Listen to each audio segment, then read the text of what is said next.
জামাতে ইসলামের কর্মীরা জেল খেটেছে, ইসলামী আন্দোলন অনেক লোকেরা জেল খেটেছে। আল্লামা সাঈদীকে 13 বছর কারাগারে রেখে ইঞ্জেকশনতে বিষ শহীদ করে দিয়েছে। কথা যদি হ্যাঁ, এখানে যারা আসছেন অনেক লোক, এখানে প্রায় লোকই 5 বছর 10 বছর জেল খাটছে। তো এই যে জেল খাটছে, এই জেলটা তারা ইসলামের পক্ষে কথা বলার কারণে, সত্যের পক্ষে কথাগুলো বলার কারণেই এই জেলগুলো খাটছে। আমরা সত্যের পক্ষে বলবো, জেল আসতে পারে, জুলুম আসতে পারে, তবে সত্যের পক্ষে আমাদের থাকতে হবে। বলি ইনশাআল্লাহ, থাকবেন তো ইনশাআল্লাহ? আল্লাহ কবুল করেন, বলেন আমিন।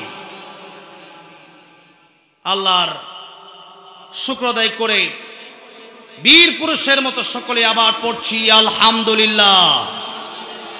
এত আস্তে কথা বললে আমি ওয়াজ করতে পারবো না, চেয়ার ছেড়ে উঠে চলে যাব। কথা আস্তে বলেন কেন? কি কোনো ভয় টয় আছে নাকি? এক সময় ছিল, এখন কোনো ভয়? ভয় করে একজনকে, তিনি কে? জোরে বলেন, তিনি কে? আল্লাহকে যারা ভয় করবে তাদের কোনো চিন্তা আছে? তাদের কোনো ভয় আছে? দুনিয়ার কোনো ভয় আমরা করি না। কে বলেছেন? কার কথা? আল্লাহ রাব্বুল আলামিন বললেন, ওয়ালা তাহিনু ওয়ালা তাহজানু ওয়া আনতুমুল আ'লাউনা ইন কুনতুম মুমিনিন। মুমিন যদি হয়ে যেতে পারো, ঈমানদার যদি হয়ে যেতে পারো, তোমার কোনো ভয় নাই, তোমার কোনো চিন্তা নাই, কারণ আমাদের বন্ধু দুনিয়ার কারো দরকার নাই। আমাদের আসল বন্ধু একজন, জোরে বলেন তিনি কে? সূরা মায়েদা আল্লাহ রাব্বুল আলামিন বলছেন, ইন্নামা ওয়ালিয়ুকুমুল্লাহু ওয়া রাসূলুহু ওয়াল্লাযীনা আমানুল্লাযীনা ইউকিমুনাস সালাহ ওয়া ইউতুনাজ যাকাতা ওয়া হুম রাকিউন। আল্লাহ বলেন, ঈমানদার যারা হবে তাদের বন্ধু হবে তিনজন। জোরে বলেন, কয়জন হবে বন্ধু? 1 নম্বরে বন্ধু হবে আমার আল্লাহ। আল্লাহ রাব্বুল আলামিনকে আমরা বন্ধু বানাতে চাই কি চাই না? যখন তোমার কেউ ছিল না তখন ছিলেন কে? আবার ওই কবরে যেদিন আমাদেরকে রেখে আসা হবে, সেদিন আমাদের সাথে কবরে কেউ যাবে, সেদিন আমাদের সাথে কবরে কেউ যাবে না। ওই দিন আমাদের বন্ধু হয়ে যাবেন কে? ইব্রাহিম আলাইহিস সালামকে আগুনের ভিতরে ফেলে দেওয়া হবে। ইব্রাহিম আলাইহিস সালামকে যখন আগুনের ভিতরে ফেলে দেওয়া হবে, নমরুদ আগুনের ভিতরে ফেলে দেবে। জিবরাইল আলাইহিস সালাম এসে বললেন, ও পয়গম্বর ইব্রাহিম খলিলুল্লাহ, আপনি আমারে বলেন আপনার আগুন থেকে বাঁচায় দেব। ইব্রাহিম আলাইহিস সালাম বলেন, ও জিবরাইল, তুমি কেন আমার আগুন থেকে বাঁচাবা? আমার আল্লাহ কি অন্ধ? আমার আল্লাহ কি আমার দেখে না? আমার আল্লাহ যদি আমার দেখে, আর আমার আল্লাহ যদি আমার আগুনে পড়ে যাওয়ার কারণে খুশি হয়ে যায়, আমি ইব্রাহিম, আমার আল্লাহ তো আমার শ্রেষ্ঠ বন্ধু। আমার বন্ধু আমার আল্লাহর জন্য আমি 1 বার 2 বার নয়, 1000 বার আগুনের ভিতরে আমি জ্বলতে রাজি আছি। আল্লাহ বললেন, ইয়া নারু কুনি বারদান ওয়া সালামান আলা ইব্রাহিম। ও আগুন, আমার ইব্রাহিমের জন্য তুমি আরামদায়ক হয়ে যাও। ইব্রাহিম আলাইহিস সালাম 40টা দিন সে আগুনের ভিতরে ছিলেন। এই পৃথিবী থেকে বিদায় নেওয়ার আগে পয়গম্বর ইব্রাহিম খলিলুল্লাহ পৃথিবীর মানুষকে ডেকে বললেন, পৃথিবীর মানুষেরা শোনো, এই দুনিয়াতে আমি ইব্রাহিম যত জায়গায় গিয়েছি সবচাইতে আরামের জায়গায় ছিল সেই নমরুদের আগুন। আল্লাহু আকবার।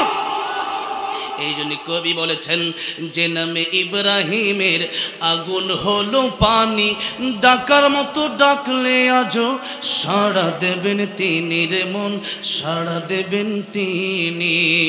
ও মধুর নামটি মিটাই হতাশার জ্বালা, গলেতে পড়ো ও নামের মালা। ও নামের তুলনা হবে না, হবে না তুলনা নাই নাই নাই, তুলনা নাই নাই নাই। এসো না আল্লাহর নামে গান গাই, এসো না মন প্রাণ জোড়াই, এসো না মন প্রাণ জোড়াই। আল্লাহু আকবার পড়েন, আল্লাহু আকবার, জবান ছেড়ে আল্লাহু আকবার পড়েন। ও মধুর নাম চিনিলে হৃদয় হাসে, ও মধুর নামে সুখ নেমে আসে, ও নামের তুলনা মেলে না মেলে না, তুলনা নাই নাই নাই, তুলনা নাই নাই নাই। এসো না আল্লাহর নামে গান গাই, এসো না মন প্রাণ জোড়াই, এসো না মন প্রাণ জোড়াই। আল্লাহু আকবার পড়েন, আল্লাহু আকবার, আল্লাহু আকবার জোড়ে, এত আস্তে জোরে জোরে আল্লাহু আকবার বলেন, আল্লাহু আকবার, আল্লাহু আকবার বলেন। এই জিকির নিয়ে আজকের আলোচনা কি নিয়া? কি নিয়া? জিকির নিয়া।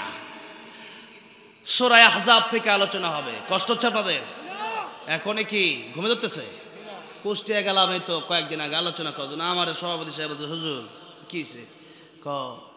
হুজুর ঘুমে ধরতেছে। ঘুমে ধরতেছে, কি করবো? শেষ করে দিলে ভালো হয়। তো ঘুমে টুমে ধরলে বইলেন, ঘুমে টুমে ধরলে শেষ করে দেবো, ঠিক আছে? আলহামদুলিল্লাহ। বললাম কেন? 2 দিন ব্যাপী ওয়াজ মাহফিল, গতকালও ওয়াজ হয়েছে, আজকে ওয়াজ, কত শুনবো? আমি বললাম ঠিক আছে, শেষ করে দিচ্ছি। তুমি ঘুমে টুমে ধরলেই আমার বইলেন, সমস্যা নাই। আর হচ্ছে এই মাহফিল তো 5 দিন, তারপরেও মনে হচ্ছে যে আজকে কেবলমাত্র প্রথম দিন, ঠিক না? ঠিক। আলহামদুলিল্লাহ। আমাদের গাজীপুরের মানুষ ইমানের পাওয়ার কম না বেশি? কম না বেশি? আল্লাহু আকবার। তাহলে আল্লাহর প্রেম ভালোবাসা নিয়ে ওই যে মোটরসাইকেল আমি বলছিলাম না যে তারা মালিক আছে, একটু সরাইয়া দেন, একটু সরাইয়া দাঁড়ান, আমার ভাইয়ারা একটু ঢুকবে আর কি, ওইদিকে একটু বসবে, একটু সরাইয়া দেন। ওইদিকে অনেক জায়গা আছে আলহামদুলিল্লাহ। এই মাঠটা যারা দিয়েছেন 100-150 বছর আগে, উনি কি যেন নামটা দিল যে, হ্যাঁ, আহসান উদ্দিন হাজির সাহেব, ওনার জন্য আমরা দোয়া করবো। আজকে এই মাঠটা কোটি কোটি টাকার সম্পদ, উনি স্কুলের জন্য, হসপিটালের জন্য, মাদ্রাসার জন্য, মসজিদের জন্য ওয়াকফ করে গেছেন। আল্লাহ ওনার কবরকে জান্নাতের বাগান বানাই দিয়ে বলেন আমিন। তিনি একসময় হেঁটে হেঁটে হজে গিয়েছিলেন, আজকে তো আমরা সহজে সহজে হজে যাই। আল্লাহ রাব্বুল আলামিন, ওনার 4 জন সন্তান ছিলেন। আমার ওই যে রাশেদ ভাইয়ের দাদা হয়, তারা 4 জন, ওনারাও কবরে চলে গেছেন। আল্লাহ ওনার কবরকে, আল্লাহ ওনাদের সবার কবরকে জান্নাতের বাগান বানাই দেন বলেন আমিন। অনেকে এখানে আসছে, অনেকের মা বাবা, যিনি কথা বললেন, কি জানো আপনার নামটা? আপনি যে কথা বললেন নজরুল ইসলাম সাহেব, ওনার আব্বা আম্মা কেউ নাই এখানে, অনেকে আছেন আব্বা আম্মা নাই। তো একটু মোনাজাত করে যাবেন না ইনশাল্লাহ? যাবেন তো ইনশাল্লাহ? মোনাজাত হবে ইনশাল্লাহ। প্রতিদিন তো কোরআনের কথা বলি, এই জবানটা দিয়ে কতবার আল্লাহর ঘর চুমা দিয়েছি আমি নিজেও জানি না, আল্লাহ জানে। তো এই বছর আবার হজে যাবো ইনশাল্লাহ। তো প্রতিদিন কোরআন তাফসির করতেছি, দোয়া করবো আপনাদেরকে নিয়ে।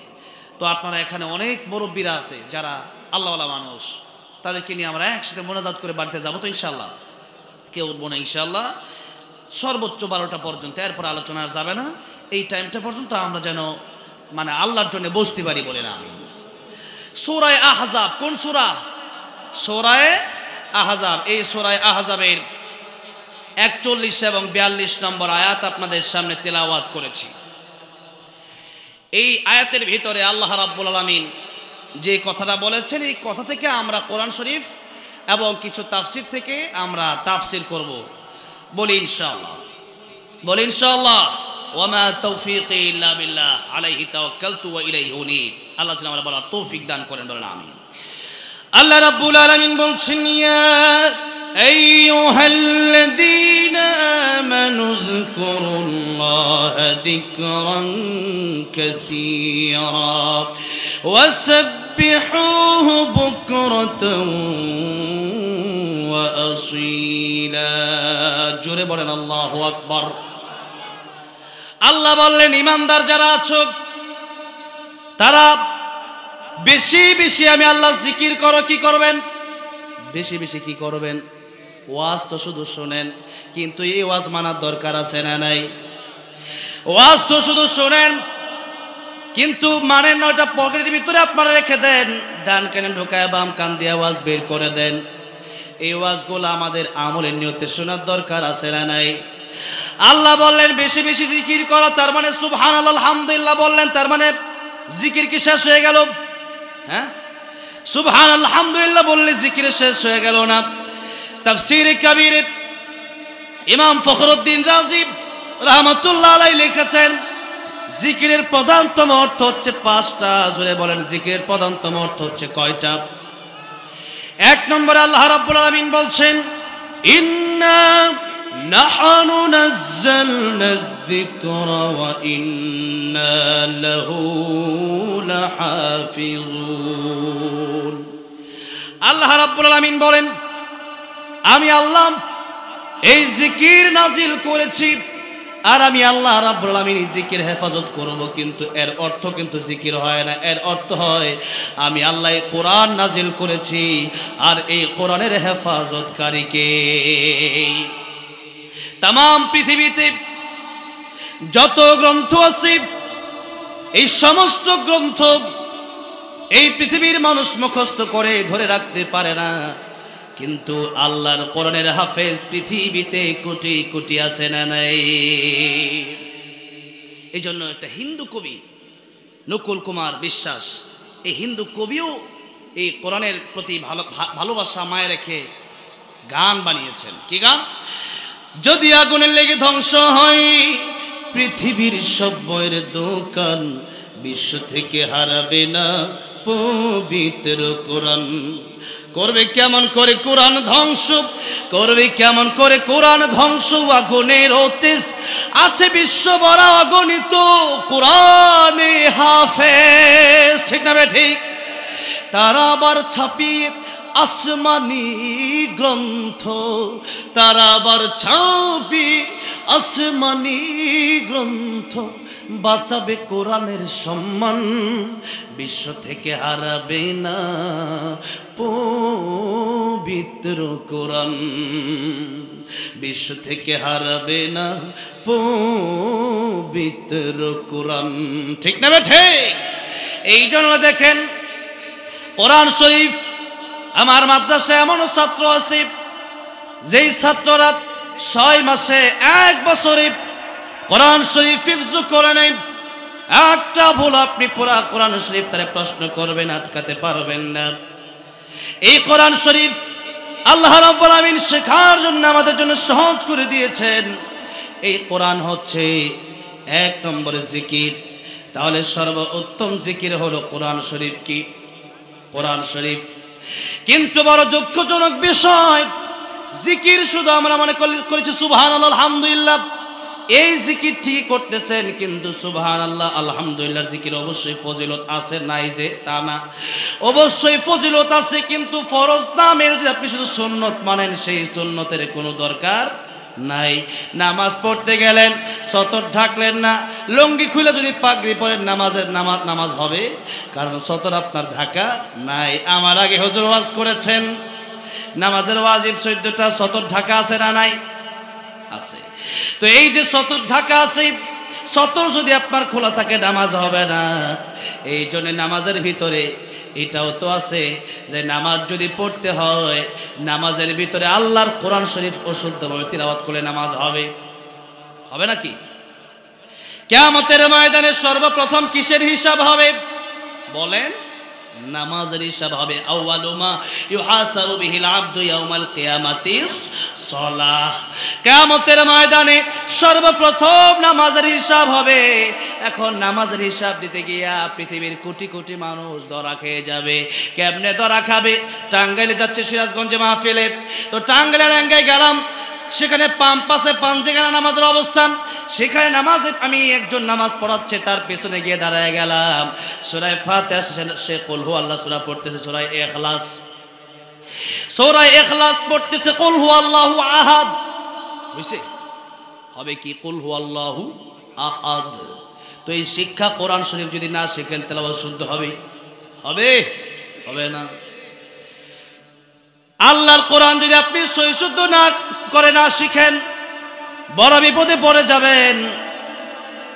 আমি দেখলাম কুল আল্লাহু আহাদ পড়ল, আল্লাহু আহাদ মানে আল্লাহ একক, আল্লাহর কোনো শরীক নাই।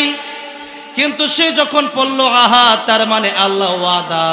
কই আল্লাহ একক, কই আল্লাহ ওয়াদা, অর্থের কোনো মিল আছে নাকি? অর্থ পুরাই চেঞ্জ হয়ে গেছে, অর্থের পরিবর্তন হয়ে গেছে। এখন আমার নাম তাশরিফ, আমার কয় কিরে তাশরিফ পিয়া, আমি কি গমু? আমি কই দিঘা কারণ নিচে তোরা দুইটা দেই, কারণ কি আমার নাম তুই ভেঙ্গাইলি কেন? ঠিক না ঠিক?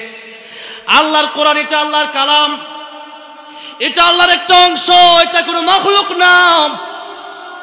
আল্লাহর কালাম, আল্লাহর অংশ, আল্লাহর কোরআন।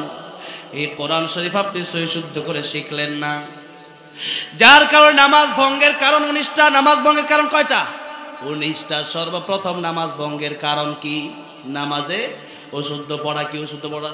কোরআন শরীফ অশুদ্ধ পড়া, ঠিক না ঠিক? এখন কোরআন শরীফ যদি আপনি নামাজের ভিতরে অশুদ্ধ পড়েন, নামাজ হবে না কিয়ামতের ময়দানে। আপনি সারা জীবন নামাজ পড়েছেন, কপালে দাগ ফেলে দিয়েছেন, কিন্তু কোরআন শরীফ শুদ্ধ নাই, যার তার নামাজ হবে না।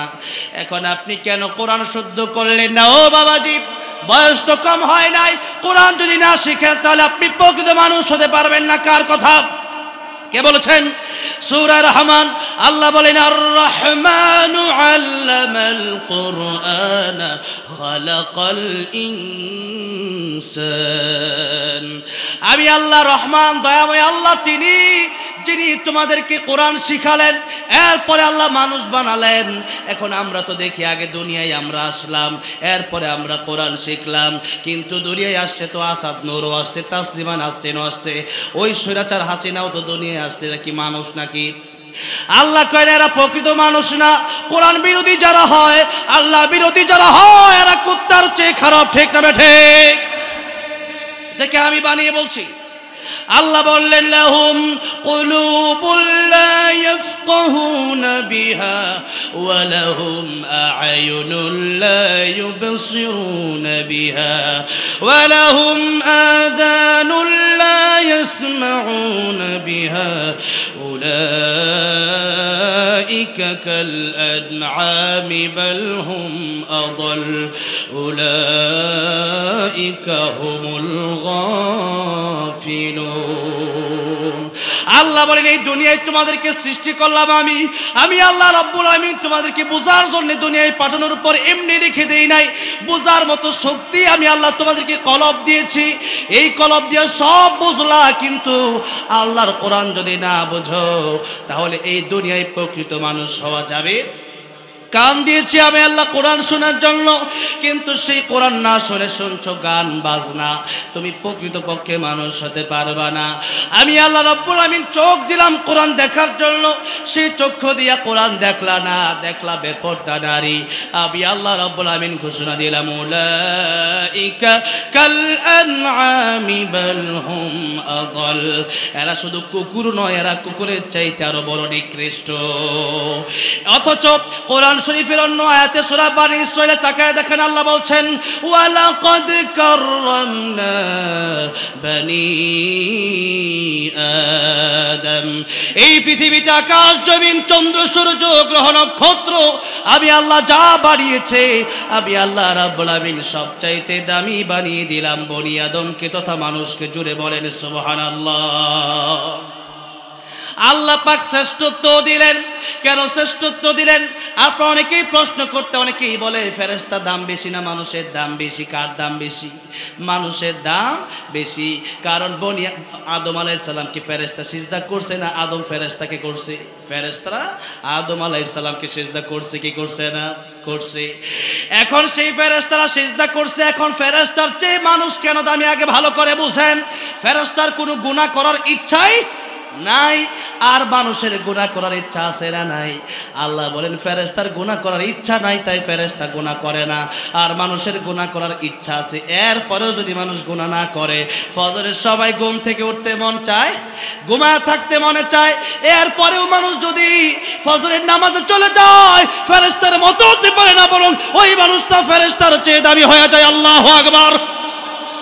এই জন্য মানুষের দাম আল্লাহ রাব্বুল আলামিন বাড়িয়ে দিয়েছেন।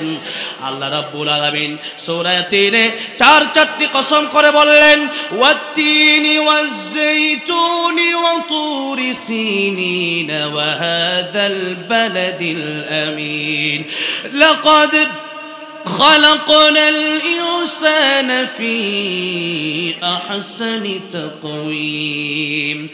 আল্লাহ রাব্বুল আলামিন ৪টা কসম খেয়ে বললেন, এই পৃথিবীতে যত সৃষ্টি আমার আছে সবচেয়ে সুন্দর করে আমি আল্লাহ মানুষ বানিয়েছি। জোরে জোরে বলা যাবে না সুবহানাল্লাহ।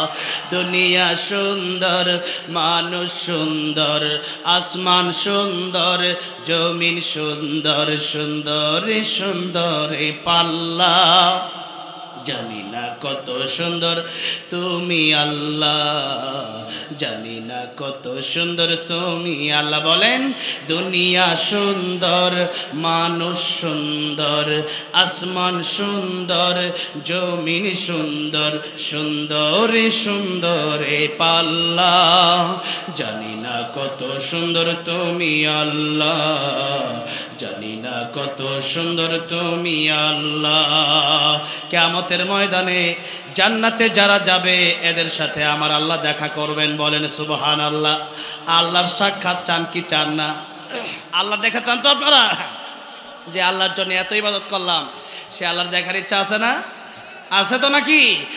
আল্লাহ বললেন সূরা কাফের শেষে, ফামান কানা ইয়ারজু লিকা রাব্বিহি ফালইআমাল আমালান সালিহা ওয়া লা ইউশরিক বিইবাদাতি রাব্বিহি আহাদা।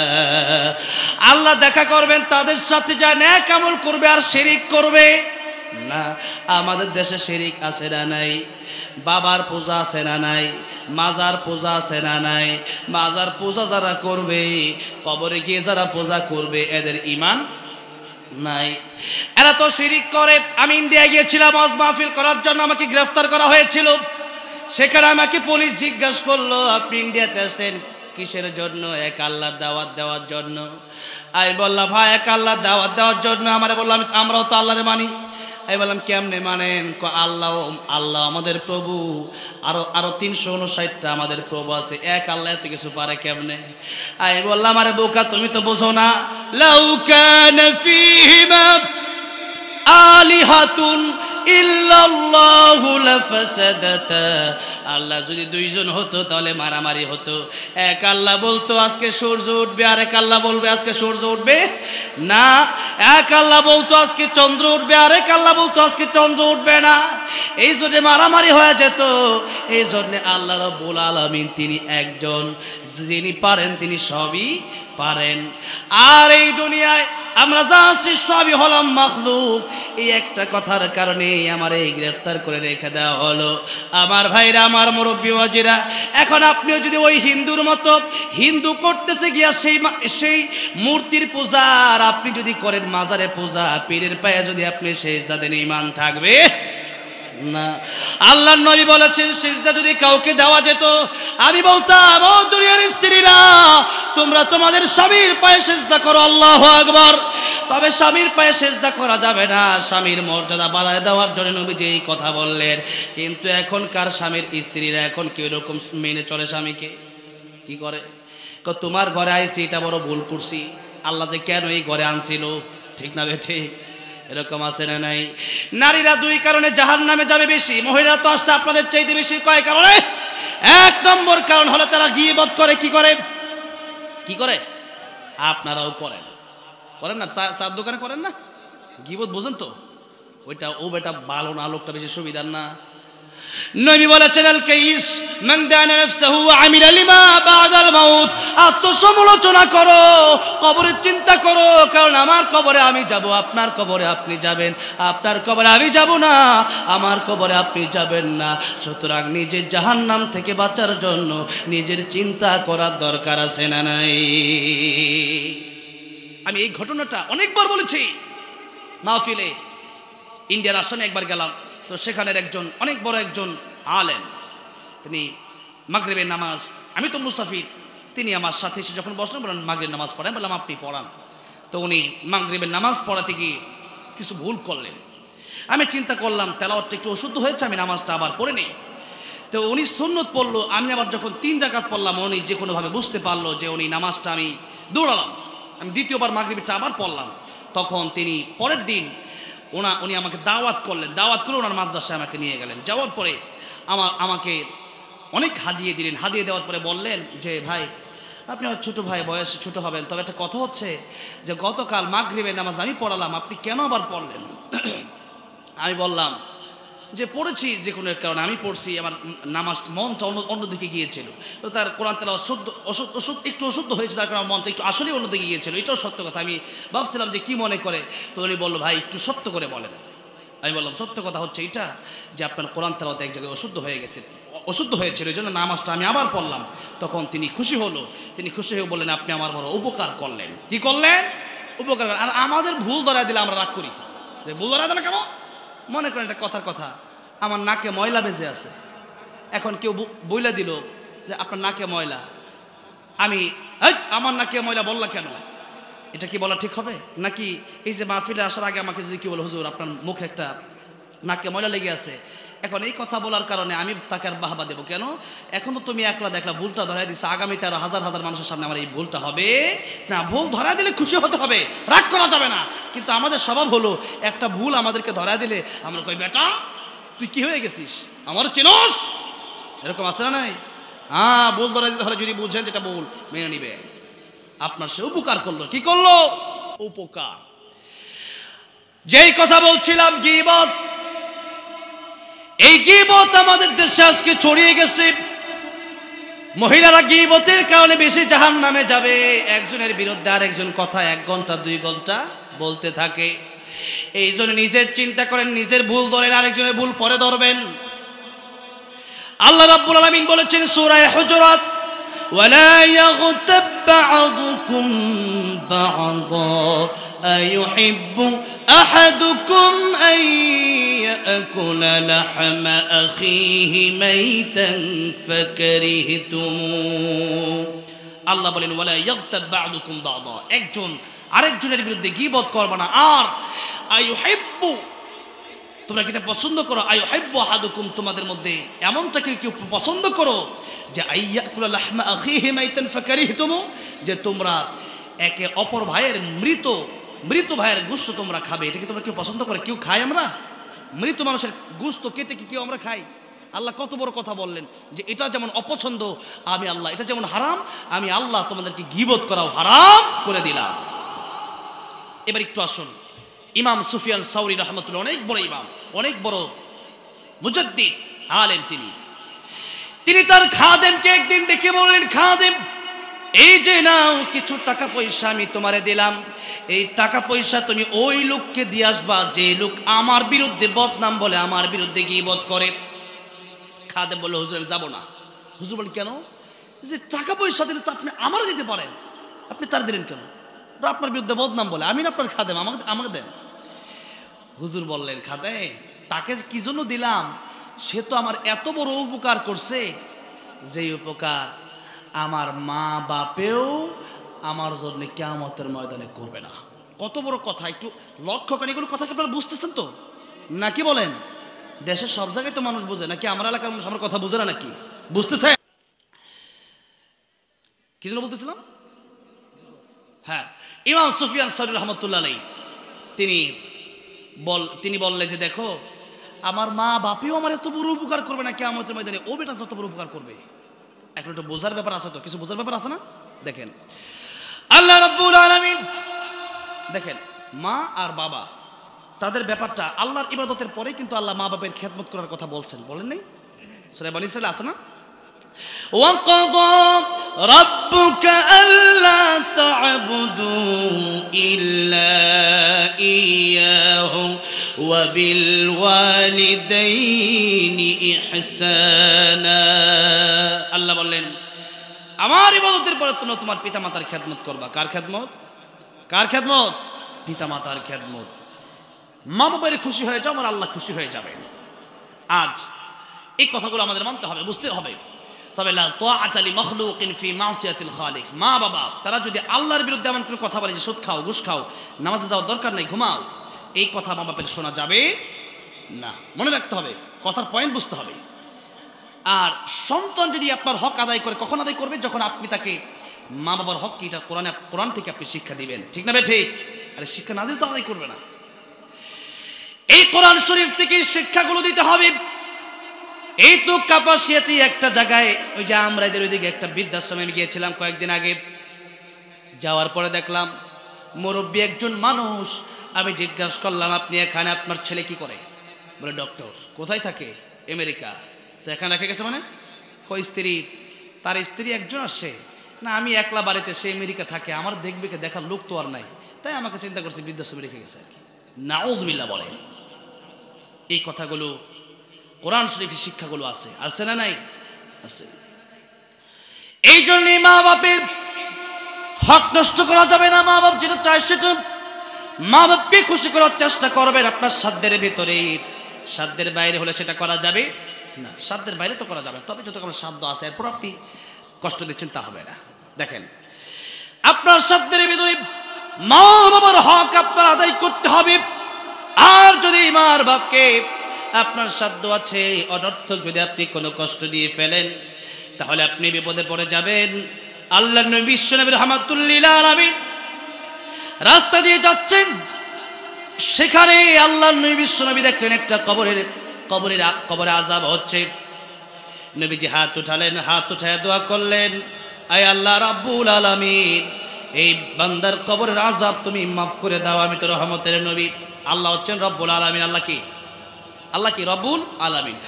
আলহামদুলিল্লাহি রাব্বিল আলামিন। আর নবীর ব্যাপারে আল্লাহ বললেন, ওয়ামা আরসালনাকা ইল্লা রাহমাতাল লিল আলামিন। রাহমাতুল লিল আলামিন নবী, রাহমাতুল লিল আলামিন নবী, কুরআনে প্রমাণ। আশিক বিনে কে বুঝিবে আমার দয়ার নবীর শান। খারাপ লাগতেছে? নবীর প্রেমে একটু গাওয়া যাবে না ইনশাআল্লাহ? বলেন না, রাহমাতুল লিল আলামিন নবী, রাহমাতুল লিল, এমনে জোরে জোরে মুখটা খুলে বলেন না, রাহমাতুল লিল আলামিন নবী, রাহমাত মিন নবী, কুরআনে প্রমাণ। আশিক বিনে কে বুঝিবে আমার দয়ার নবীর শান। উম্মত বিনে কে বুঝিবে আমার দয়ার নবীর শান। নবী আমার মদিনারি বলবো,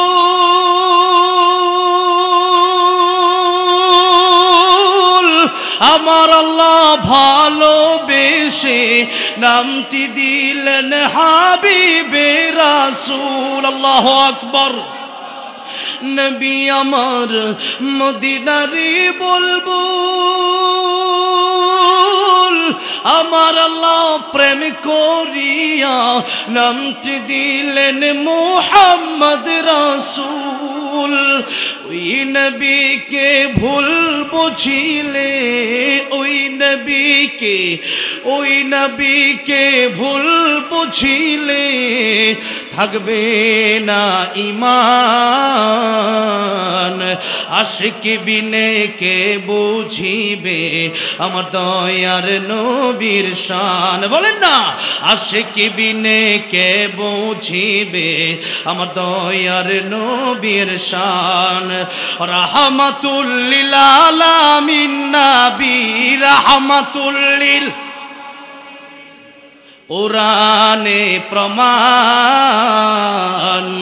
আশিক বিনে কে বুঝিবে আমার দয়ার নবীর শান। উম্মত বিনে কে বুঝিবে আমার দয়ার নবীর শান। জোরে বলেন সুবহানাল্লাহ। কষ্ট হচ্ছে আপনাদের? এই মাত্র 11টা বাজলো, আর কি আধা ঘন্টা চালাবো? বলা যায় নাকি ঘুম টুম ধরতেছে? বলা যায় 1 ঘন্টা? আলহামদুলিল্লাহ। কি কষ্ট হচ্ছে আপনাদের? আজকে যদি আপনি ওই যে 1-2 জন চলে যাচ্ছে, আপনারা যদি আজকে চলে যান, মা বাপের নামে দোয়া না করে লিখে রাখেন, এমনও হতে পারে যে আগামীতে আপনি থাকবেন না দুনিয়ায়, আপনার সন্তান আপনাকে ফাঁকে দিয়ে আপনার নামে দোয়া না করে চলে যাবে। ঠিক না বে ঠিক?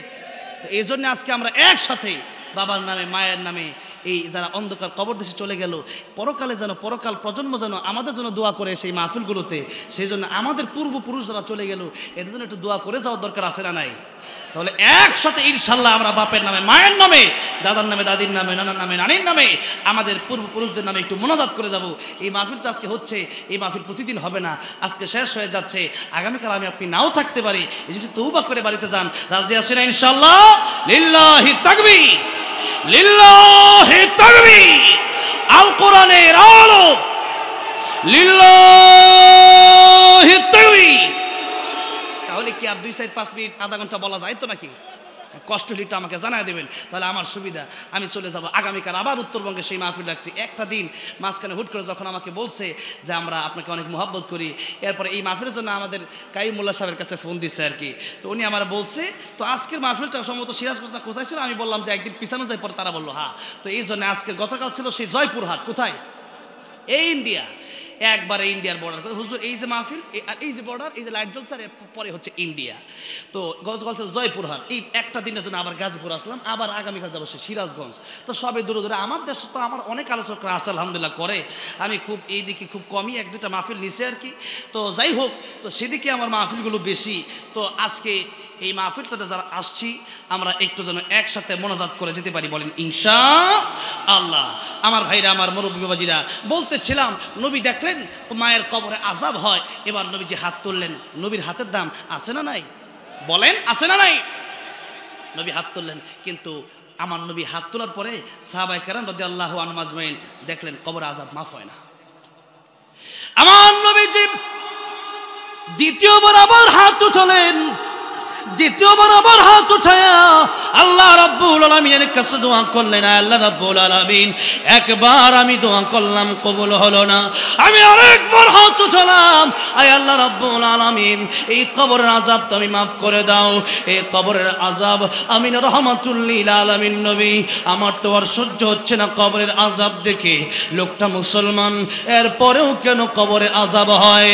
সাহাবীরা আমার নবী দোয়া করলেন, আল্লাহ তার কবরের আযাব তুমি মাফ করে দাও। সাহাবীরা বললেন আমিন। এবার আমার নবী তাকে দেখতেছেন, এবারও কবরের আযাব মাফ হয় না। আমার নবীজি আরেকবার হাতটা উঠায় ফেললেন, আয় আল্লাহ রাব্বুল আমিন এই লোকটার কবরের আযাব তুমি মাফ করে দাও। একবার, দুইবার, তিনবার রাহমাতুল লিল আলামিন নবী হাত তুললেন, সাহাবায়ে কেরাম রাদিয়াল্লাহু আনহুম আজমাইন আমিন বললেন। এরপরেও নবী তাকায় দেখতেছেন কবরের আযাব মাফ হয় না, কবরে ধাউ ধাউ করে আগুন জ্বলতেছে।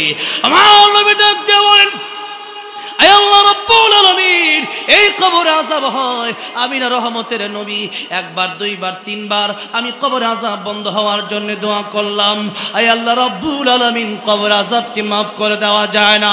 আমার আল্লাহ জিবরাইলকে পাঠিয়ে বললেন, জিবরাইল যাও আমার নবীর কাছে গিয়া বলবা, আমার নবী আমার হাবিব আমার বন্ধু ঠিক আছে, কিন্তু এই কবরে যেই কারণে আযাব হয়, আমার নবী কিয়ামত পর্যন্ত এই লোকটার জন্য দোয়া করলে তার কবরের আযাব আমি আল্লাহ মাফ করব না।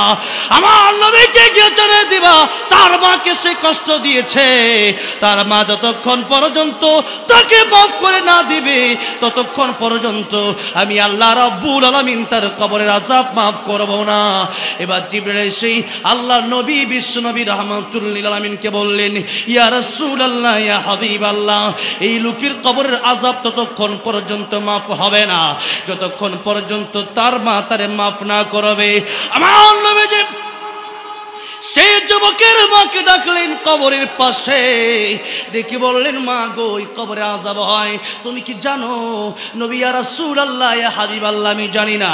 নবী জিজ্ঞেস করলেন কবরটা কার? ওই মহিলা বললেন, ইয়া রাসূলুল্লাহ, ইয়া হাবিবাল্লাহ, কবরটা আমার সন্তানের।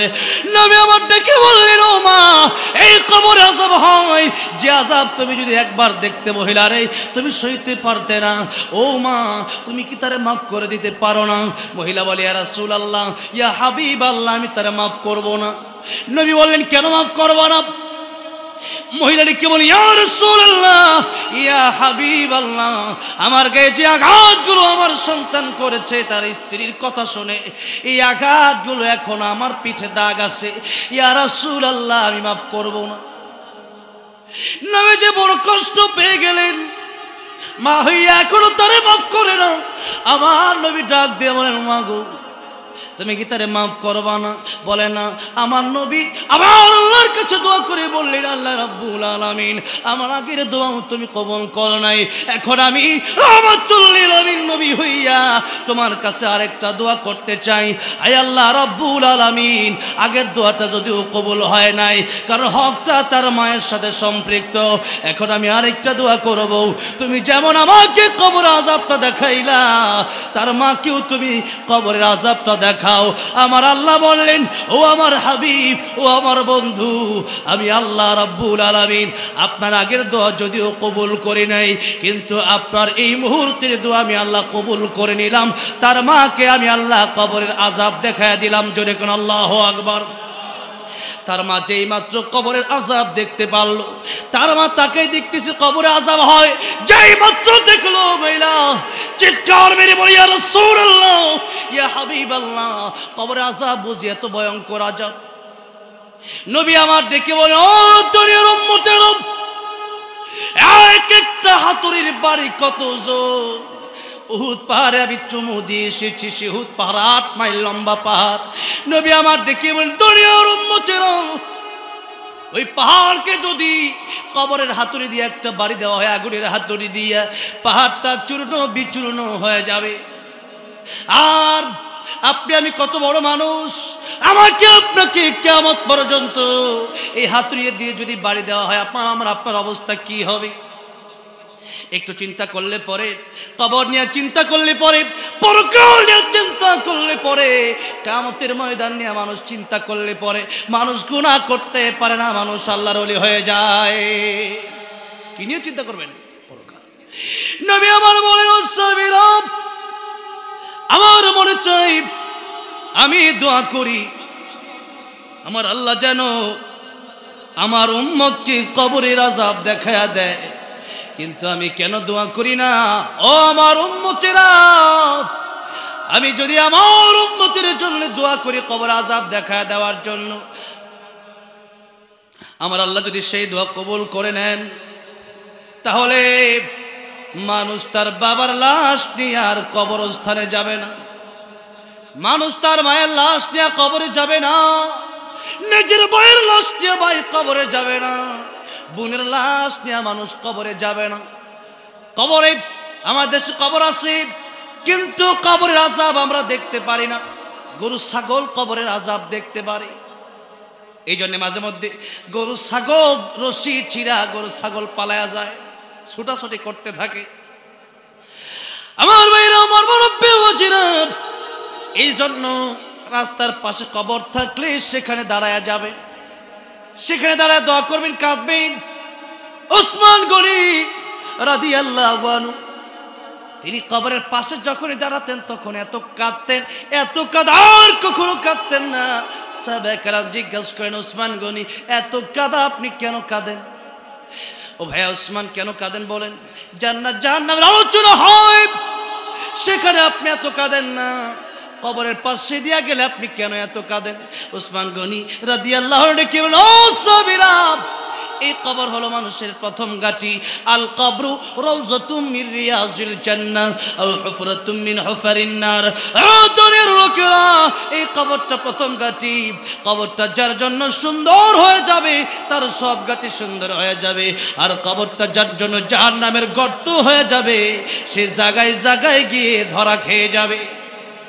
এই জন্য কবরের সামনে যাবে, কবর জিয়ারত করবেন, সেখানে গিয়ে কাঁদবেন, চোখের পানি ছেড়ে দেবেন। চিন্তা করবেন, এই কবরে যারা এক সময় ছিল, টাকা পয়সা অনেক ছিল, জমি জমা কম ছিল না, ক্ষমতা কম ছিল না, আজকে আমি দুনিয়ায় হাঁটি চলি, এই দুনিয়া থেকে আমার আপনার একদিন মৃত্যু হয়ে যাবে, 3.5 হাত মাটির ঘরে আমাকেও যেতে হবে।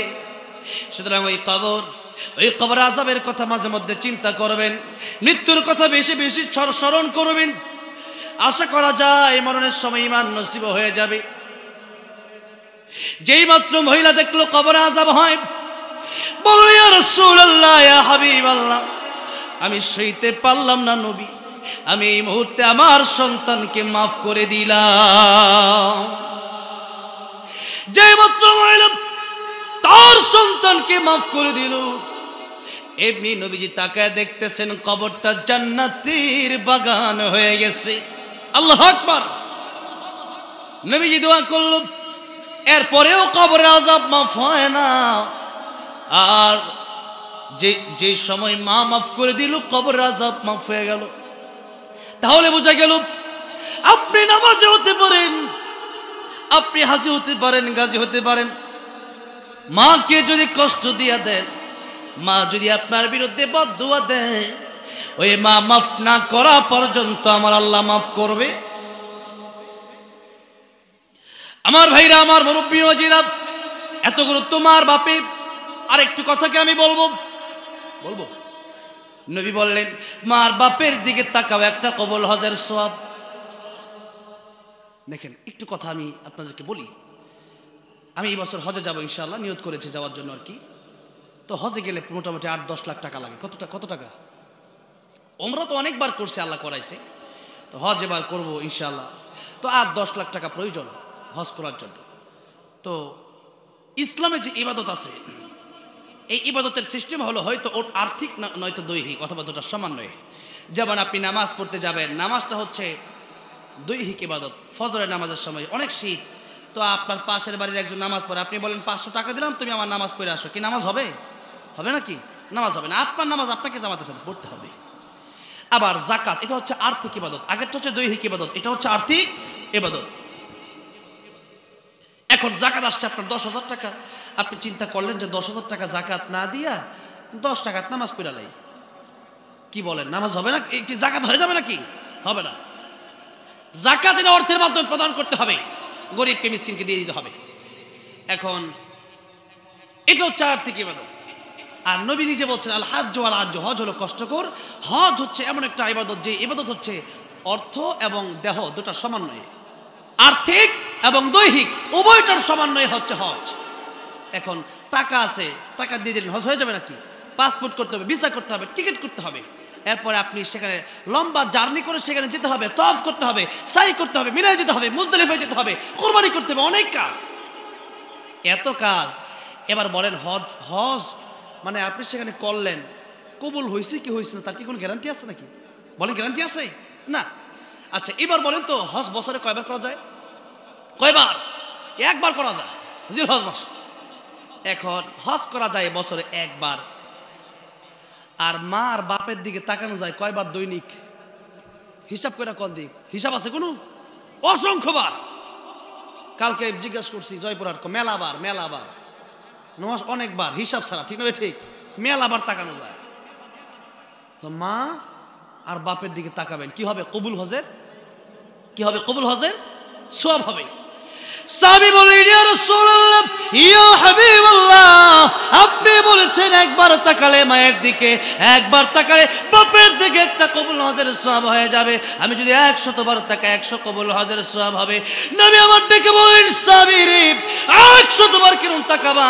যতবার তুমি তাকাতে পারো, তুমি তাকাতে তাকাতে অস্থির হয়ে যেতে পারো, কিন্তু আমার আল্লাহ সওয়াব দেওয়ার বেলায় কোনো অস্থির হবেন না।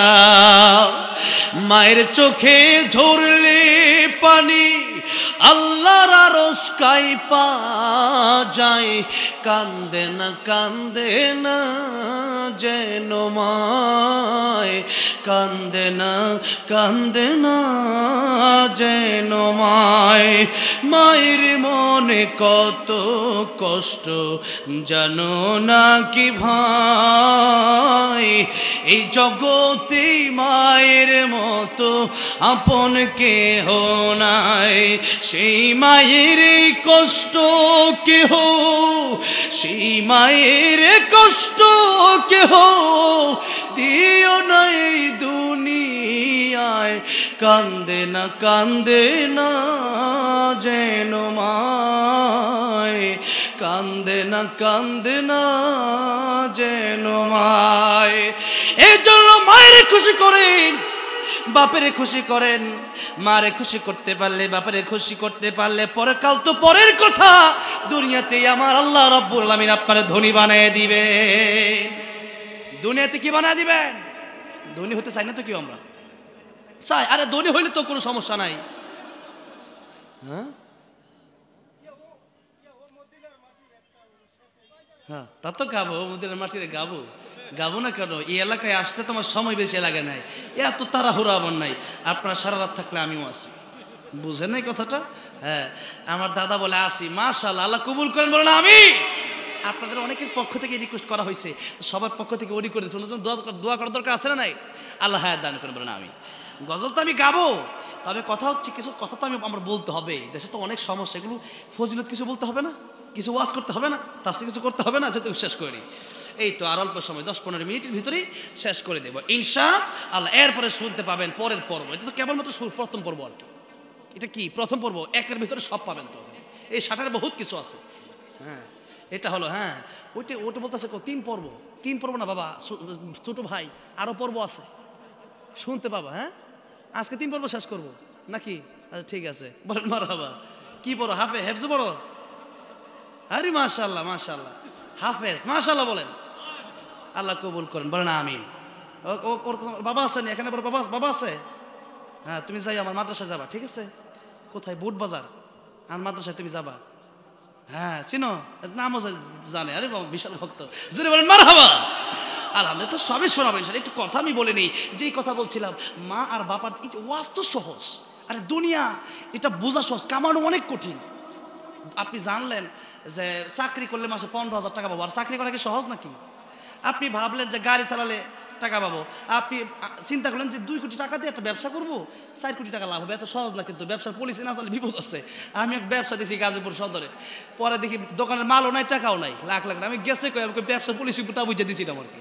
তো ব্যবসা তো টাকা দিয়ে দিলেই হয় না, বিপদ আছে, ব্যবসার পলিসিও বুঝতে হয়। তো যাই হোক, দুনিয়াটা শোনা বোঝা এটা সহজ, কিন্তু কামানো অনেক কঠিন। দুনিয়ার টাকা কামানো অনেক কঠিন, আর আখিরাত বোঝা কঠিন, কামানো সহজ। যেমন হজ করতে কত কষ্ট, আমি আপনাদেরকে বললাম, মায়ের দিকে গিয়ে তাকাবেন, কবুল হজের স্বভাবে কি হবে? তাই হজ করতে 8-10 লাখ টাকা লাগে, আবার যেতে হয়, সেখানে কত কষ্ট। নবী নিজে বলছেন আল হাজ্জুল আজ্জু। আর আপনি যদি মায়ের দিকে, বাপের দিকে দৈনিক 1000 বার টাকা আনলে 1000 কবুল হজের সওয়াব দিবে। তো ওয়াজ তো একটা বাড়িতে নিয়ে যান না, একটা বাড়িতে নিয়ে যান। যাদের মা নাই, বাবা নাই, আর সেই মা বাবার জন্য দোয়া করবেন। কি করবেন? কি করবেন? পড়েন আমার সাথে, রব্বির হামহুমা কামা রব্বায়ানি সগীরা। পড়েন, রব্বির হামহুমা কামা রব্বায়ানি সগীরা। আল্লাহ, যাদের বাবা মা কবরে চলে গেল, আল্লাহ দয়া করে মেহেরবানি করে সেই বাবা এত কষ্ট করে যাদেরকে মানুষ করে আগলায় রাখলেন, সেই মা বাবাকে তোমার রহমতের কোলে তুমি আগলায় জান্নাতের মালিক বানাই দিও। আমিন। আমার ভাইরা, আমার মুরব্বী বাবাজি, এতক্ষণ পর্যন্ত ইমাম সুফিয়ান সাউরি রাহমাতুল্লাহর কথা থেকে আমি মা বাবার কথাটাই আসলাম।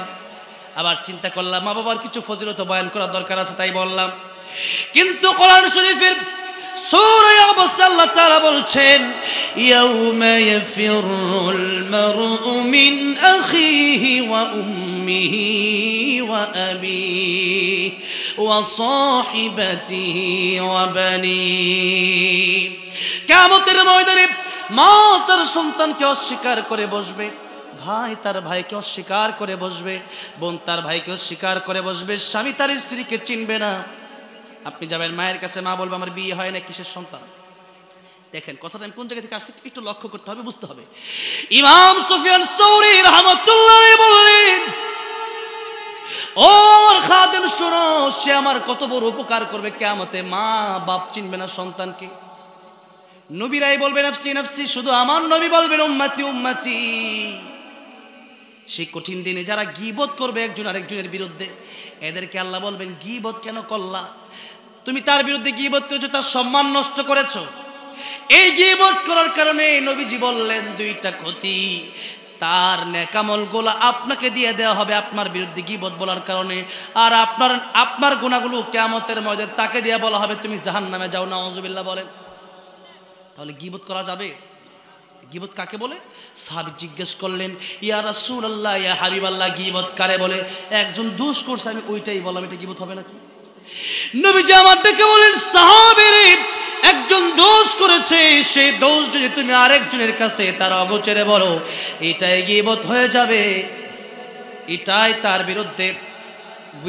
বিরুদ্ধে তুমি তার দোষটা বললা, এটাই পরনিন্দা হয়ে যাবে। গীবত আরবি তার বাংলা হচ্ছে পরনিন্দা, পরের নিন্দা করা। এই গীবত যদি করেন, এই দুইটা ক্ষতি আপনার হয়ে যাবে কিয়ামতের ময়দানে। আপনার নামাজ, আপনার রোজা, আপনার হজ, আপনার যাকাত সব তারে দিয়ে দেওয়া হবে, আর তার গুনাহগুলো আপনাকে দিয়ে দেওয়া হবে। তাহলে গীবত করলে কত বড় ক্ষতি! কিয়ামতের ময়দানে যদি জাহান্নামে যাওয়া লাগে, তার বিরুদ্ধে একটু গীবত করে মজা পাইছেন, তাই তো? না করলে কি হইতো? এই কারণে তাহলে এর চেয়ে বড় আফসোস কিছু আছে? নাই। আমার ভাইরা, আমার মুরব্বী মুজিরা, যে কথা বলছিলাম, এই সমাজে আল্লাহ নবী বিশ্ব নবী রাহমাতুল লিল আলামিন বললেন, দুই কারণে নারীরা বেশি জাহান্নামে যাবে। মনে আছে তো এগুলা? ওই পিছন থেকে লাইন, আবার পিছন, আবার শুরুর দিকে যাবো আর কি। আল্লাহ নবী বললেন, নারীরা দুইটা কারণে বেশি জাহান্নামে যাবে।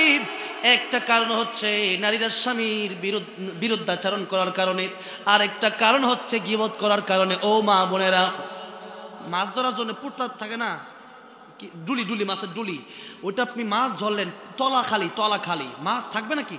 মাছ থাকবে? মাছ থাকবে না, সারাদিন মাছ সব শেষ হয়ে গেল। তো ইবাদত করলেন, গীবতের কারণে সব ইবাদত শেষ। গীবত করা যাবে না, পরের হক খাওয়া যাবে না। এই দুই কাজ যদি করেন, তাহলে বিপদে পড়ে যাবেন। কিয়ামতের কঠিন ময়দানে আপনার আমলনামাগুলো তাকে দিয়ে দেওয়া লাগবে, আর তার গুনাহ আপনার নিয়ে জাহান্নামে যাওয়া লাগবে। মনে থাকবে, এই গীবত আর মানুষের হক আল্লাহ মাফ করবেন, বান্দাকে মাফ করতে হবে। আমার ভাইরা, আমার মুরব্বী মুজিরা, এবার আসুন যে কথা বলছিলাম, 1 নাম্বার জিকির শব্দের অর্থ হচ্ছে কোরআন শরীফ। 1 নাম্বার জিকির শব্দের অর্থ কি মনে আছে তো? কোরআনে যা আছে তার সবই জিকির। কোরআনে যা আছে তার সবই কি? জিকির। এবার আল্লাহ রাব্বুল আলামিন 2 নম্বর জিকির শব্দের ব্যাখ্যা করতে গিয়ে আল্লাহ রাব্বুল আলামিন বলছেন, ফাযাক্কির বিল কুরআনি মান ইয়াখাফু ওয়াঈদ। আল্লাহ রাব্বুল আলামিন এই জিকির, এই জায়গায় যা আছে, জিকিরের শব্দের অর্থ করলেন উপদেশ। কি করলেন? আবার সূরা গাশিয়া এই কথাই আল্লাহ রাব্বুল আলামিন বলছেন, ফাযাক্কির ইন্নামা আনতা মুযাক্কির লাস্তা আলাইহিম বিমুসাইতির। আল্লাহ বলেন, ও নবী, আপনি এই যে ফাযাক্কির জিকিরের কথা এখানে আসছে, দাল কাফ র, এখানে আল্লাহ রাব্বুল আলামিন বলেন, নবী আপনি মানুষকে উপদেশ দেন। এই জিকির অর্থ হচ্ছে উপদেশ। এই জিকির অর্থ কি? মানুষকে উপদেশ দেন কোরআন থেকে, ভালো ভালো উপদেশগুলো আপনি আপনার উম্মতদেরকে দেন। মানুষ মানবে কি মানবে না এটা তাদের ব্যাপার। তবে কথা হচ্ছে, আমরা কথা বলে যাব, অনেকেই বলে এত ওয়াজ হয়, মানুষ তো ভালো হয় না। আরে ভালো হয় না, আপনি কয়দিন দেখছেন? আপনি কয়জনের খোঁজ খবর নিছেন? ভালো হয় না মানে? এই তো 3-4 দিন আগে একটা স্টেজ থেকে, সিরাজগঞ্জের একটা স্টেজ থেকে আমি নামতেছিলাম, এক যুবক চোখের পানি ছেড়ে দিয়ে কাঁদছে আর বলছে, হুজুর আমি আপনার সাথে একটু দেখা করতে চাই। আমি যুবক বড় খারাপ ছিলাম, কিন্তু আল্লামা সাঈদীর ওয়াজ শুনে আমি নামাজি হয়ে গেছি। এরকম মানুষ নামাজি হচ্ছে। তবে কথা হচ্ছে, নূহ আলাইহিস সালাম 950 বছর দাওয়াত দিলেন, 100 মানুষ ঈমানদার হয় নাই।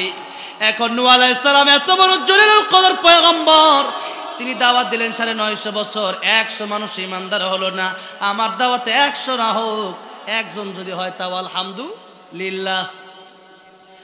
এখন কথা হচ্ছে, আল্লাহ রাব্বুল আলামিন হেদায়েত আপনার কপালে রাখছে কিনা এটা তো আল্লাহই ভালো জানেন। মাওলানা সাদ সাহেব এই যে 24টা কথা আমার মোবাইলে নোট করা আছে, 24টা কথা। কয়টা? 24টা। এর মধ্যে একটা হচ্ছে, সাদ সাহেব বললেন, আল্লাহ যদি হেদায়েতের মালিক হতো তাহলে নবীকে পাঠাতেন না। নাউজুবিল্লাহ বলেন। দেখেন, কোরআন শরীফ বিরোধী, ডাইরেক্ট কোরআন বিরোধী কথা হয়েছে এটা। আল্লাহ রাব্বুল আলামিন কোরআন শরীফের ভিতরে বললেন ইন্নাকা লা তাহদি মান আহবাবতা ওয়ালাকিন্নাল্লাহা ইয়াহদি মান ইয়াশা ওয়া হুয়া আ'লামু বিল মুহতাদিন। নবীজি তার চাচা আবু তালিব নবীকে ভালোবাসতো কি বাসতো না? 3 বছর নবীর সাথে জেল পর্যন্ত কাটলেন আবু তালিব। সেই আবু তালিব 3 বছর জেল কাটলেন। মৃত্যুর আগে নবী বললেন, ও চাচা আপনি শুধু লা ইলাহা ইল্লাল্লাহ পড়েন, মুহাম্মদ রাসূলুল্লাহ না পড়লেও কিয়ামতের কঠিন ময়দানে আপনার জন্য আমি সুপারিশ করব আল্লাহর দরবারে। আমার আল্লাহ রাব্বুল আলামিন আমার নবীকে ডাক দিয়া বললেন ইন্নাকা লা তাহদি মান আহবাবতা ওয়ালাকিন্নাল্লাহা ইয়াহদি মান ইয়াশা ওয়া হুয়া আ'লামু বিল মুহতাদিন। ও নবী, আপনি নবী হয়েছেন তাতে আপনার চাচাকে আপনি হেদায়েত দিতে পারবেন না।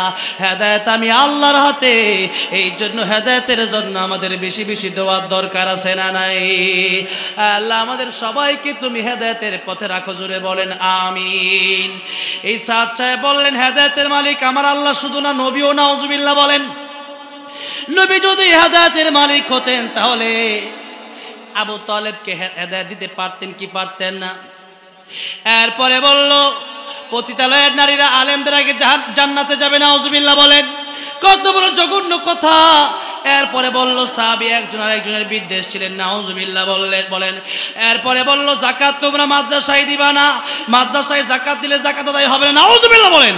এই সাদ সাহেব এই 24 কথা যতদিন পর্যন্ত ফিরে না নেবেন, তওবা না করা পর্যন্ত বাংলার জমিনে হক্কানি আলেম তোদেরকে ঢুকতে দেবে না, ঠিক না ঠিক? রাজি আছেন কারা কারা? দু হাত দেখতে চাই। লিল্লাহি তাকবীর, লিল্লাহি তাকবীর। আল্লাহ কবুল করেন, হাত নামান।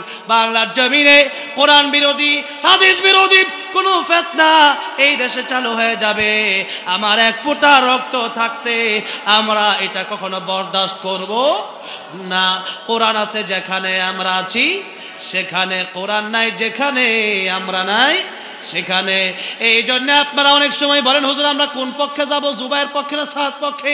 আরে এত কিছু বোঝার দরকার কি? কোরআন শরীফ দলিল যে ব্যক্তি দিতে পারবে তার পক্ষেই আমরা আছি না নাই? আর কোরআনের দলিল যার কাছে নাই তার কাছে আমরা নাই। আপনি হুজুর আপনাকে ওয়াজ করতেছে, ওয়াজ করার সময় আপনি বলবেন হুজুর কোরআনের তাফসীর করেন। আমাদের দেশে হুজুর অনেক সময় ওয়াজ করে কোন কোন জাল ঘটনা বর্ণনা করে, কোরআন হাদিসের সাথে কোনো সম্পর্কই নাই। এই সমস্ত ঘটনা শোনা যাবে না। হুজুর আপনি যদি ওয়াজ করতে চান, কোরআন আছে যেখানে আমরা আছি সেখানে, এই জন্য কোরআনের তাফসীর করেন। কোরআনের তাফসীর করতেন শহীদ আল্লামা দেলোয়ার হোসেন সাইদি। কথায় কথায় ছিল কোরআন শরীফের আয়াত। তিনি হচ্ছেন আমার মডেল আল্লামা দেলোয়ার হোসেন সাইদি। আল্লাহ তুমি জান্নাতের উচ্চ মাকাম তারে দিও, জোরে কর আমিন। আমার ভাইরা, আমার মুরব্বি ওয়াজিরাত, এই জন্য জিকির শব্দের প্রথম কথা হচ্ছে কোরআন শরীফ, আর দ্বিতীয় কথা হচ্ছে ভালো ভালো উপদেশ যেন মানুষকে আমি দেই, আর এই উপদেশগুলো দিতে হবে কোরআন শরীফ থেকে। জিকির শব্দের 3 নম্বর কথা আল্লাহ রাব্বুল আলামিন বলছেন ইয়া আইয়ুহাল্লাযীনা আমানু ইযা নুদিয়া লিস-সালাতি মিন ইয়াউমিল জুমুআতি ফাসআউ ইলা যিকরিল্লাহি ওয়া যারুল বাই' যালিকুম খায়রুল লাকুম ইন কুনতুম তা'লামুন। ওই ইমানদারেরা, জুমার দিন যখন জুমার নামাজে তোমাদেরকে ডাকা হয় তখন তোমরা জিকিরের দিকে দৌড়াও। কোন দিকে? জিকির। এই জিকিরের অর্থ হচ্ছে নামাজ। এই জিকির অর্থ কি? তাহলে 3 নম্বর আমরা জিকির অর্থ পেলাম নামাজ। 3 নম্বর কি পেলাম? নামাজ। এখন যদি আপনি আল্লাহর জিকির সুবহানাল্লাহ আলহামদুলিল্লাহ পড়েন, নামাজ যদি না পড়েন তাহলে জিকির করে লাভ আছে? নাই। মুসা আলাইহিস সালামের কাছে এক মহিলা এসে বলল, আল্লাহর পয়গম্বর মুসা কালিমুল্লাহ, আমি জিনা করেছি, আমার একটা বাচ্চা হয়েছে, আমি তাকে আছাড় মেরে মেরে ফেলেছি, আমার চেয়ে বড় খারাপ আর কেউ আছে? মুসা কালিমুল্লাহ বলেন না, নাই। জিবরাইল আমিন এসে বললেন, ও আল্লাহর পয়গম্বর মুসা কালিমুল্লাহ, আপনি তারা যে বলে দিলেন তার চেয়ে খারাপ মানুষ কেউ নাই, তার চেয়ে খারাপ মানুষ ওই লোক যে লোক নামাজ পড়ে না। এখন কোন লোক যদি আল্লাহর হক আদায় না করে সে মানুষের হক আদায় করবে কেমনে? সে তো আমার আল্লাহরই চিনে না, সৃষ্টিকর্তাকেই চিনে না।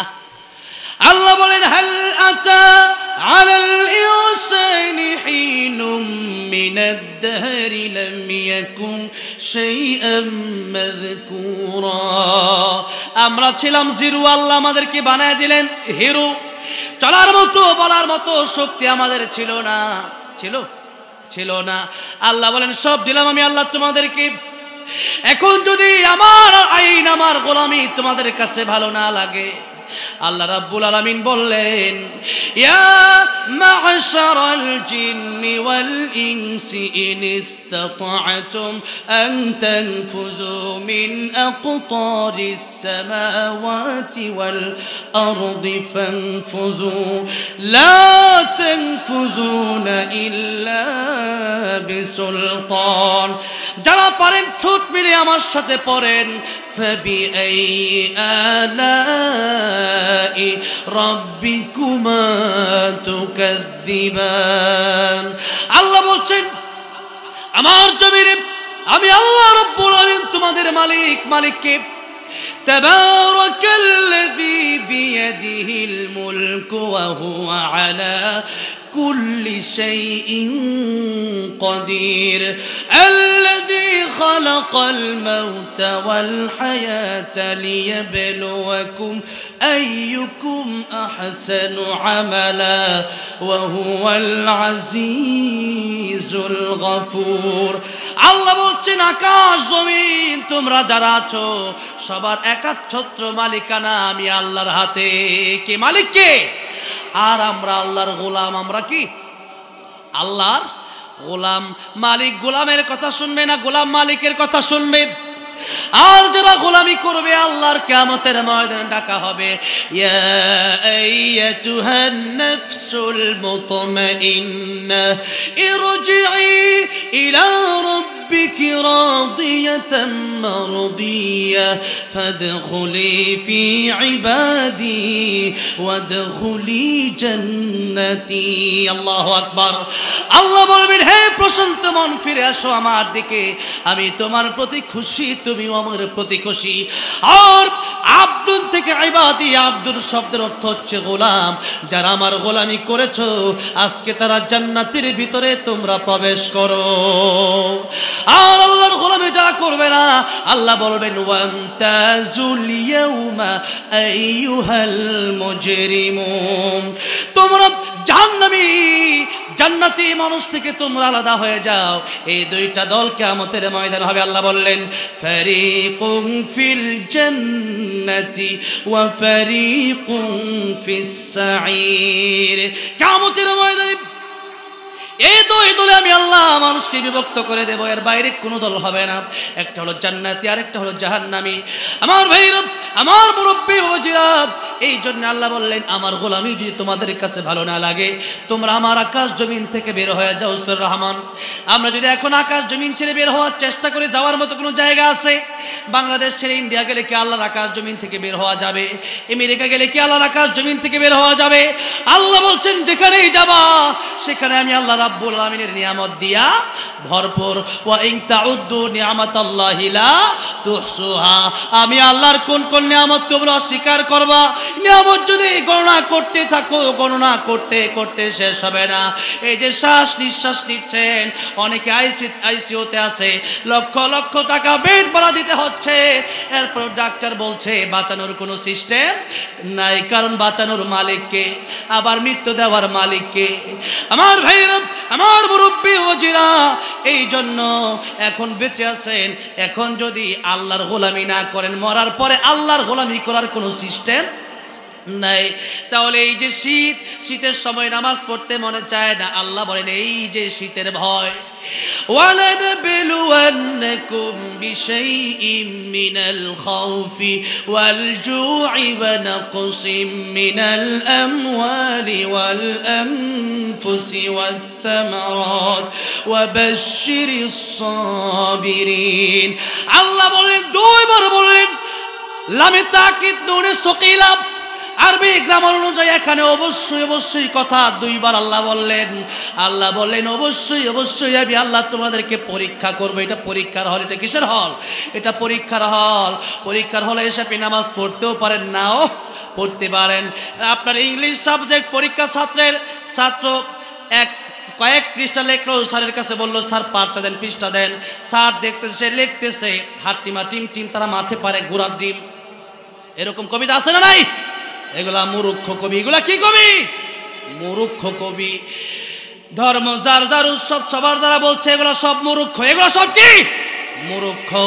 আমিও তো কবিতা লিখি, আমিও তো সঙ্গীত লিখি, কিন্তু কবিতা লিখতে হলে মনে রাখতে হবে ওইটা ছন্দ মিল থাকতে হবে, ওইটার মিনিংস অর্থ থাকতে হবে। যে এই কবিতার অর্থ নাই সেটা কবিতা হতে পারে না। আমি লিখেছি আল্লামা সাঈদী তুমি মরণে শহীদ হয়েছো, তুমি এটাই জানি। আমার নারায়ণগঞ্জের এই কেমপি জিজ্ঞাসা করলো এটা তুমি কেমনে লেখলা? আমি বললাম আল্লামা সাঈদীকে ইঞ্জেকশনের সাথে বিষ দিয়া কোরআনের কথা বলার কারণে শহীদ করে দেওয়া হয়েছে। এটা হচ্ছে এক। 2 নম্বর কথা হচ্ছে আল্লাহর রাস্তায় থাকলে শহীদের মর্যাদা আছে না নাই? সুতরাং আল্লামা সাঈদী শহীদ হয়েছে। আপনারা বুঝেও যদি না বুঝার বান ধরেন, আপনাদেরকে আমি বুঝাবো কেমনে? একটা মানুষ যদি ঘুমায় থাকে তাকে ডাক দিলে সেই ব্যক্তি উঠে, আর যদি সেই ব্যক্তি ঘুমায় না বরং ঘুমের বান ধরছে সারাদিন ডাকলেও সেই ব্যক্তি উঠবে। তো আপনারা তো বুঝেন না, আপনারা তো পা চাটেন শুধু। আপনারা সেই স্বৈরাচারের পা চাটলে বুঝবেন কেমনে? এই নিয়ে অনেক তর্ক বিতর্ক। এই জন্য কবিতা যখন লিখবে সব কবিতা শোনা যাবে। অনেক কবিতা এদেশে আছে শিরকে ভরপুর, আল্লাহর দন রাসূল দিয়া রাসূল গেছে গায়েব হইয়া, এরকম কবিতা আছে না নাই? ওটা বলে আমার সাথে আল্লাহর ওলির বড় সম্পর্ক, যার কারণে মামুনুল হককে পুলিশে নেয়, আল্লামা সাঈদীকে পুলিশে নেয়, আর আমারে নেয় না। এখন কয়েকদিন আগে দেখছি পুলিশ গেছে ধরতে, ও দেখছি বিল দিয়া পালায়া যায়। মানে তার ওলিও পলাইছে ইন্ডিয়া, সেও পলাই বিল দিয়া। আছে না নাই? তার মানে এতদিন 500-400 স্বৈরাচারের, আর এখন আসছো অলির নাম দিতে। বাটপারি বাংলাদেশে আর চলবে না। 16 বছর স্বৈরাচারের নাম দিয়া যারাই বাটপারি করেছো, আর বাটপারি বাংলার জমিনের মানুষ মানবে না, ঠিক হবে? ঠিক। এই জন্য আল্লাহর কোরআনের কথা আমরা বলবো, তার বিরুদ্ধে আমরা যাব না। আমার ভাইরা, আমার বন্ধুরা, আমার মুরব্বী ওয়াজিরা, তাহলে 3 নম্বর কথা হচ্ছে জিকির শব্দের অর্থ হচ্ছে নামাজ। সূরা জুমায় আল্লাহ বলেছেন জিকির শব্দের অর্থ কি বলেন? নামাজ যদি আপনি না পড়েন তাহলে আপনার এই শুধু সুবহানাল্লাহ আর আলহামদুলিল্লাহ বললে আপনার এই জিকির আদায় হবে না। এই জন্য নামাজ যদি না পড়েন তাহলে সেই ব্যক্তি জিনা যে ব্যক্তি করে তার চেয়ে আপনি খারাপ হয়ে গেলেন। নামাজ যদি না পড়েন কিয়ামতের ময়দানে সর্বপ্রথম আপনার ধরা খাওয়া লাগবে। নবী বলেন নামাজের হিসাব দিতে গিয়া যেই ব্যক্তি পার পেয়ে যাবে সেই ব্যক্তি কিয়ামতের ময়দানে সবগুলো বিচার তার জন্য সহজ হয়ে যাবে।